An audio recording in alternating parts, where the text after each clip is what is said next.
오늘은 하늘에 있는 본향을 사모하라 라는 제목으로 함께 말씀의 은혜를 나눕니다.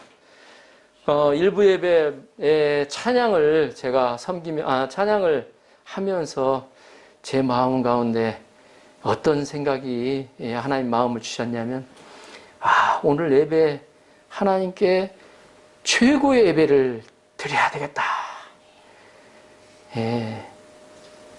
예배는 많지만, 앞으로도 많을 거지만, 그러나 이 순간만은 하나님께 드리는 최고의 예배를 드려야 되겠다. 마음 가운데, 정말 마음으로, 오직 하나님만 집중하면서, 하나님만 사모하면서, 하나님이 이 예배에 임재하여 주시도록, 그런 마음을 주셔서 함께 나누게 되었습니다. 우리에게 있어서 오늘 드리는 예배가, 내일 멸망이 올지라도 오늘 드리는 예배가 하나님께 있어서 가장 기뻐하시는 최고의 열매를, 최고의 예배를 드리는 시간이 되시도록 주님의 이름으로 축복합니다. 아멘. 믿음은 무엇일까요? 한 가지 질문을 드립니다. 믿음으로 사는 것은 어떻게 사는 것을 말하는 것일까요? 믿음으로 사는 것은 한마디로 말하자면 먼 미래에 대한 것을 확실히 믿는 것을 말합니다. 그것도 말씀의 기초에서 믿는 것을 말합니다. 믿음으로 사는 사람들은 보지 못하는 것을 보며 살아갑니다. 사랑, 믿음, 양심, 영혼, 생명, 우리 눈으로 보지 못하는 겁니다. 본 사람이 있습니까? 보지 못하는 겁니다. 하나님은 어떻습니까? 하나님도 보이지 않습니다. 그래서 믿음은 쉽게 말하자면 눈으로 보이지 않지만 먼 훗날에 그 보이지 않는 것을 보며 살아가는 것을 말합니다. 우리는 이 모든 것을 말씀에 기초하여 믿습니다. 히브리서에는 오늘 11장은 특히나 믿음장으로 나와 있죠.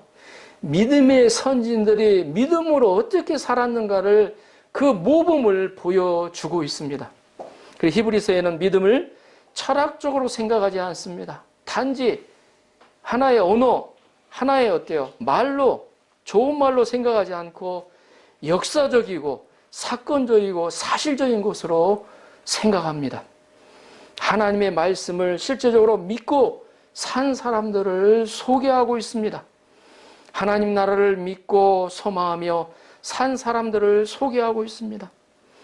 오늘은 하늘의 본향을 사모하며 산 믿음의 조상들의 믿음을 배울 수 있기를 기도합니다. 아멘.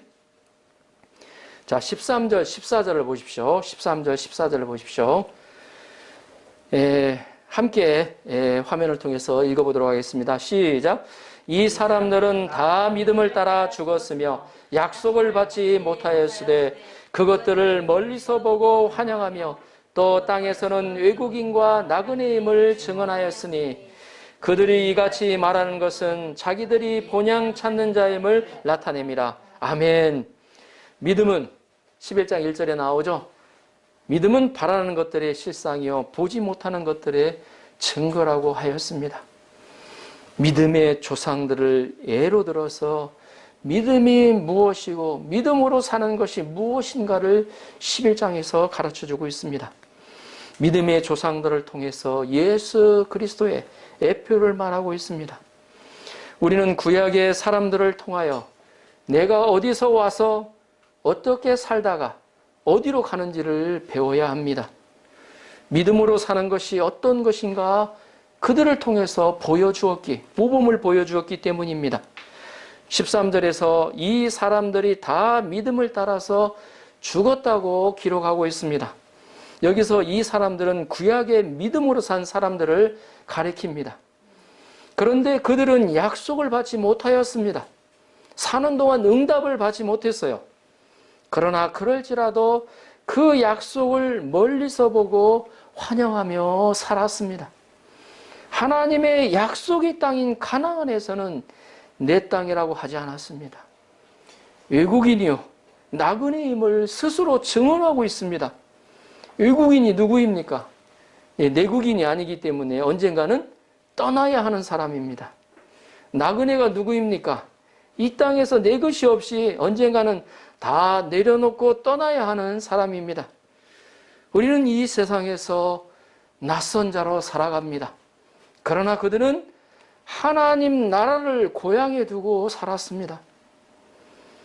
예, 사도 베드로도 베드로전서 2장에서 보면 거류민과 나그네와 같은 너희에게 권한다고 말씀하고 있습니다.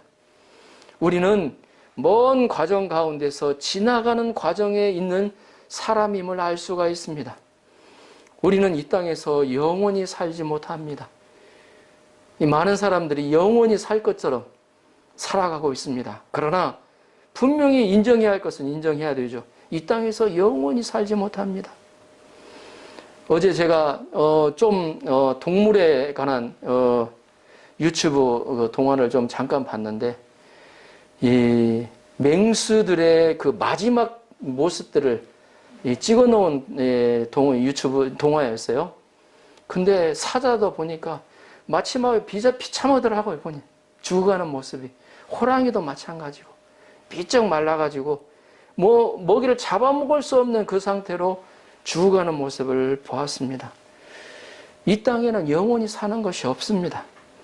돈이 많고 커다란 집이 있으면 영원히 살 것 같습니까?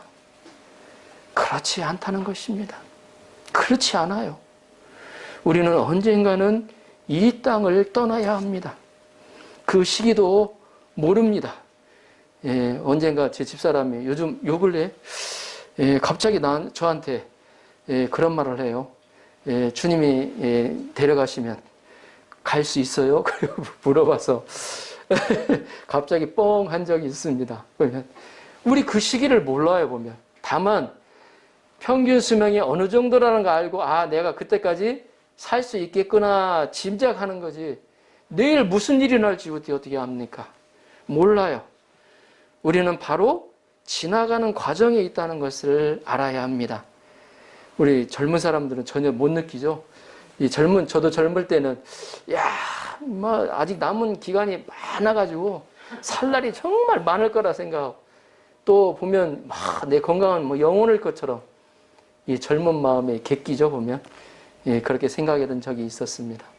그러나 점점 약해지고 나이가 들면서부터 그렇지가 않더라고요, 보면. 하나님 정말 어떻게 하나님이 원하시는 삶을 살 수 있을까 생각해보는 지나가는 과정에 지나지 않는다는 거, 정말로 그걸 인정하는 사람이 인정하는 게 쉽지가 않아요. CEO 징기스칸이라는 책이 있습니다. 화면 잠깐 좀 보여줄까요? 책 화면에 있는 거, CEO 징기스칸이라는 책이 있습니다. 또 보면 CEO 징기스칸처럼 경영하라라는 책도 있고 여러 가지 책이 많이 나와 있어요. 징기스칸. 징기스칸의 리더십이 붐비던 때가 있었습니다. 이 책의 시작은 이렇게 시작하고 있습니다. 지금부터 800년 전에 21세기를 살다 간 사람들이 있었다. 아니 13세기에 살던 사람들이 21세기를 살아갔다는 것입니다. 이 저자의 눈이에요. 바라보는 관점입니다. 저자는 칭기스칸과 그와 함께 제국을 건설했던 유목민들이야말로 우리의 벤치마킹 대상이라고 주장하고 있습니다. 특히 그들의 성공 비결을 한마디로 꿈이라고 요약하고 있습니다. 그러면서 유목민처럼 살아가라고 합니다. 유목민처럼요. 유목민 한번 잘 아시겠어요? 생각해 보십시오. 유목민은 한 번도 한 자리에 머물지 않습니다. 또 옮기고 또 옮겨야 합니다. 그래서 살림살이가 간단해야 합니다. 우리 김영주 집사님도 저번 주 이사를 하셨는데 이삿짐을 싸는데 1시간이면 될 정도로 사는 것입니다. 유목민의 첫째 철학이 간단하게 사는 것이라고 합니다. 개일천막, 그 천막 있죠? 삥 둘러있는 것을 모아서 실으면 낙타 하나에 딱 실을 수 있다고 합니다. 30분이면 다 실른다고 합니다. 또한 유목민은 대자연에 순응하여 살아갑니다. 10살에 성인식을 하는데 왕복 80km를 달리게 한다고 합니다. 그때 돌아오면 몽골 사람 10살에 성인이 되는 것입니다. 성경은 실감나게도 인생을 나그네라고 표현하고 있습니다. 이 성경만 표현하고 있는 게 아니죠. 예, 최희준 씨의 인생은 나그네 라는 노래도 있죠. 보면 예, 유목민은 이 나라 저 나라 이동하며 살아갑니다. 어디로 가야 할지 갈 바를 알지 못하고 갑니다. 오직 하나님 믿고 살았다는 것입니다. 어디에 있든지 장소도 상관이 없어요. 부하든지 가난하든지 상관없이 하나님을 바라보며 하나님을 믿으며 살았다는 것입니다. 예, 아브라함은 재산이 늘어나는 때가 있었습니다. 재미있는 표현이 나옵니다. 아브라함이 재산이 늘어날 때가 그가 연약함을 나타날 때였습니다. 어떤 때였냐면 보통 자기 아내를 누이로 속이던 때였습니다. 그 이후에 재산이 불어나는 과정이 나옵니다. 아주 재미있는 장면인데 아브라함이 재산이 늘어나자 자신들의 목자들과 롯의 목자들이 다툼이 잦아졌습니다. 그때 그는 이런 얘기를 하죠. 자신이 먼저 좋은 것을 택할 수도 있었죠. 이제 좀 떨어져 좀 살아야 되겠다. 독립해서 좀 살아라. 할 때 내가 먼저 나 좋은 거 저쪽 갈 테니까 너는 이제 여기서 살아라. 이렇게 하기 쉽잖아요. 보면. 근데 그는 자신이 먼저 때 좋은 것을 택하지 않고 롯에게 먼저 좋은 것을 택하도록 합니다. 그는 조카 롯에게 기름진 땅을 양보합니다. 아브라함은 어디를 가면 어떠냐? 하나님 섬기며 살며 되지 않는가라고 말했습니다. 내가 먼저 선택하고 남는 것은 내가 갖겠다고 합니다. 나그네는 생각이 독특합니다. 그래서 외국인이 될 수밖에 없습니다. 예수 믿는 사람들은 천국을 바라보며 살아가는 사람들입니다. 예수 믿는다고 마다 새벽 기도에 나가니 예배 때마다 나가니 사람들이 이상하느니 미쳤나느니 라고 말을 합니다. 사람들이 미쳐 돌아가는 것 같이 산다고 비방해도 그들의 말에 신경 쓸 필요가 전혀 없습니다. 우리는 마치 술 취한 사람처럼 살아갑니다. 나그네는 이 땅에 미래를 두지 않습니다. 왜 그렇습니까? 곧 떠날 것이기 때문이에요. 여기에 떠날 것이기 때문입니다. 이 강철왕 오늘 알려져 있는 카네기, 제가 대학교 1학년 때 열심히 읽고 다녔던 이 카네기 성공론을 읽은 이 카네기는 부자로 죽는 것은 치욕스러운 것이라고 말하였다고 하였습니다. 그는 재산을 다 깨끗이 청산하고 갔다고 했습니다. 그들이 이같이 말하는 것은 하늘나라의 본향을 찾으며 살았다는 것을 보여줍니다. 어느 장례식에 갔는데 자녀들이 모여서 재산 싸움 하더라는 것입니다. 조카와 손자가 싸움입니다. 돈을 남기고 죽는 것은 인생 잘못 산 것입니다. 남겨서 말썽낼 필요 없다는 것입니다. 돈을 안 쓰는 것은 안 죽을 줄 알았던 것입니다. 우리는 목적지가 분명히 있고 우리는 이 세상에 잠깐 있는 것입니다. 우리는 천국 시민권을 가지고 바로 내가 서 있는 이 땅에 사는 사람들입니다. 우리는 소망을 가지고 살아갑니다. 아브라함은 멀리서 보고 환영하고 사모했습니다. 환영하고 사모하는 사람은 항상 거기를 바라봐요. 저희 아버님이 50되던 때, 제 나이 때 됐을 때 묘자리를 보고 다니시더라고요. 묘자리를 잘 써야 된다고. 하나님 소망 가지고 있는 사람은 그거 안 보고 다니죠. 하나님 어떻게 하면 하늘나라에 잘 갈 수 있을까? 하나님 기쁘시게 할 수 있을까? 그런데 고민하게 되죠. 보면 아브라함은 멀리서 보면서 환영하고 사모하며 살았습니다. 나그네로 꿈을 가지고 살았습니다. 꿈은 깨지지도 않고 버리지 않습니다. 하나님의 나라에 대한 항상 밝은 소망에 살아갑니다. 하나님이 약속해 주신 것입니다. 십자가의 피로 도장을 꽝 찍은 것입니다. 성령으로 보증서 주신 것입니다. 나그네이면서 소망과 꿈이 분명한 것입니다. 베드로전서 1장 3절 4절은 이렇게 기록하고 있습니다. 화면을 통해서 같이 한번 읽어볼까요? 베드로전서 1장 3절 4절입니다. 같이 읽겠습니다. 시작. 우리 주 예수 그리스도의 아버지 하나님을 찬송하리로다. 그의 많으신 긍휼대로 예수 그리스도를 죽은 자 가운데서 부활하게 하심으로 말미암아 우리를 거듭나게 하사 산 소망이 있게 하시며 썩지 않고 더럽지 않고 쇠하지 않은 유업을 있게 하시나니 곧 너희를 위하여 하늘에 간직하신 것이라. 아멘. 썩지도 않고 더럽지도 않고 쇠하지 않은 유업, 하늘에 간직하신 것을 바로 우리를 위하여 준비하셨다는 것입니다. 아멘입니까? 아멘. 자, 15절 16절을 보십시오. 함께 읽어볼까요? 15절 16절 15절 16절 앞으로 가서 같이 한번 읽어보겠습니다. 시작. 그들이 낳은 바 본향을 생각하였다라면 돌아갈 기회가 있었으려니와 그들이 이제는 더 나은 본향을 사모하니 곧 하늘에 있는 것이라. 이러므로 하늘이 그들의 일컬음을 받으심을 부끄러워하지 아니하시고 그들을 위하여 한 성을 예비하셨느니라. 아멘. 믿음의 조상들이 나온 바 본향을 생각하였다면 돌아갈 기회를 얻어서 돌아갈 수 있었을 것입니다. 아브라함의 고향이 어디죠? 아브라함의 고향 갈대아 우르죠. 예, 가나안 땅에서 1900km 떨어진 곳입니다. 갈대아 우르, 자신이 태어나고 자라난 곳입니다. 살면서 고향이 얼마나 생각나십니까? 저도 이번에 세미나가 좀 고향 가까운 데서 있어가지고 가서 봤거든요. 보면 그래도 많이 변해가지고 그래도 고향은 한 번쯤 가보고 싶지 않겠습니까?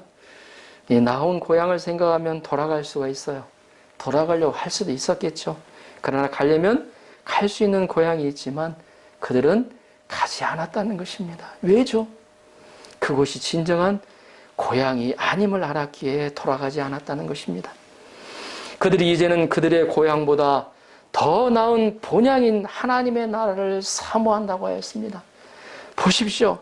이제는 고향 가도 어떻습니까? 누구 반겨주는 사람이 없어요. 저도 마찬가지입니다. 보면 부모님이 어머님이 돌아가시니까 물론 이제 여동생이 살고 있지만 어머니같이 반겨주는 사람이 없어. 좀 섭섭해요. 그래서 섭섭한 마음이 있습니다. 근데 더 나은 본향이 우리를 기다리고 있다는 겁니다. 예수님이 두 팔 벌려서 딱 안아줄 수 있는, 얼마나 수고했냐 딱 알아주는, 요한계시록에 기록되어 있지 않습니까? 딱 눈물을 닦아주신, 얼마나 고생했냐, 힘들었지 하면서 딱 안아주는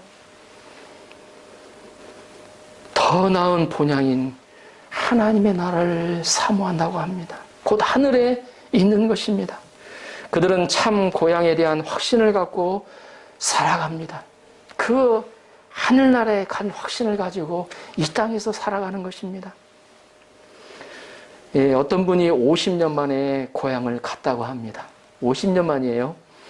자신이 그리는 옛날의 그 고향의 그 모습들을 그리면서 갔는데 그런 그리는 고향을 찾을 수 없었다고 합니다.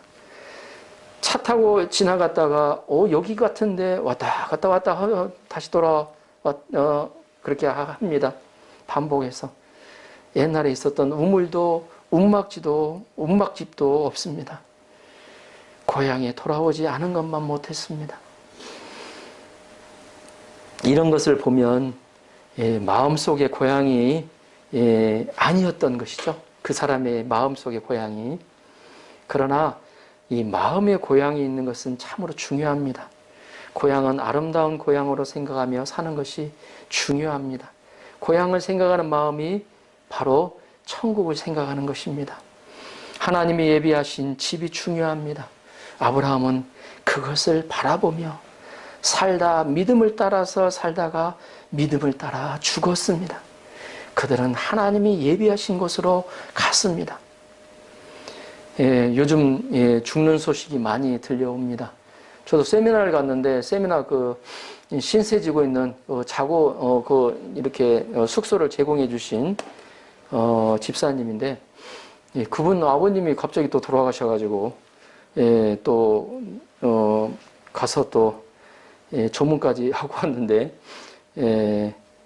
언제 죽을지 모른다는 거죠. 언제 갈지 몰라요. 우리는 가는가 보다 하면 우리가 가는 거 생각하면 깨끗하게 가야 합니다.